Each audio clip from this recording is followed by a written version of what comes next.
প্রশাসনের প্রত্যেকটা জায়গায়, সরকারের প্রত্যেকটা সেক্টরে নতুন করে দ্বিগুণ শক্তিশালী সিন্ডিকেট তৈরি হয়েছে। আমরা এর তীব্র নিন্দা জানাই। ঢাকাবাসী থেকে প্রত্যেকটা জায়গায় তাদের নাগরিক অধিকার ক্ষুণ্ণ হচ্ছে, তারা গিয়ে তাদের অধিকার পাচ্ছে না, নগর ভবনে ঢুকতে দেওয়া হচ্ছে না। সেটা কেন? কে বা কারা নগর ভবনকে সিন্ডিকেট করে রেখেছে, নগর ভবনকে জিম্মি করে রেখেছে, সেটা এখন ওপেন সিক্রেট। আমরা সেটা জানি। আমরা তাদেরকে বলে দিতে চাই, আপনারা যেসব কর্মকাণ্ড করেন এর কারণে আপনাদের ম্যান্ডেট কমছে, বাড়ছে না।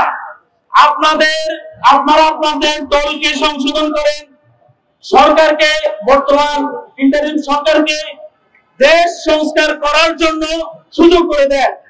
আপনারা নির্বাচন করে বিভিন্ন জায়গায় সিন্ডিকেট করে একেবারে দখলমুক্ত করে যেসব কর্মকাণ্ড করছেন, এর ফলশ্রুতিতে আপনারা মনে রাখবেন, আপনাদের সামনে যেন 5 জুলাইয়ের মতো দিন অপেক্ষা না থাকে।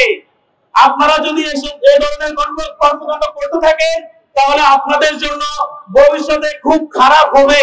এটা আমরা করব না। শেখ হাসিনা আপনাদের থেকে বহু গুণে শক্তিশালী ছিল। 16 বছরে আপনারা কি করেছেন? কেউই কিছু করতে পারেন নাই। এখন আসেন আপনারা আমাদেরকে কুসুম কুসুম বাণী শোনাতে। আমরা বলে দিতে চাই, আপনারা যে জনগণ যেন দুর্ভোগে না পড়ে, জনগণ যেন কষ্ট না পায়, জনগণ যেন তাদের ভোটের অধিকার, বাদের অধিকার এবং তাদের নাগরিক অধিকার ফিরে পায়, সেজন্য আপনারা সহযোগিতা করেন। অন্যথায় আপনাদের পরিণামও খারাপ হবে।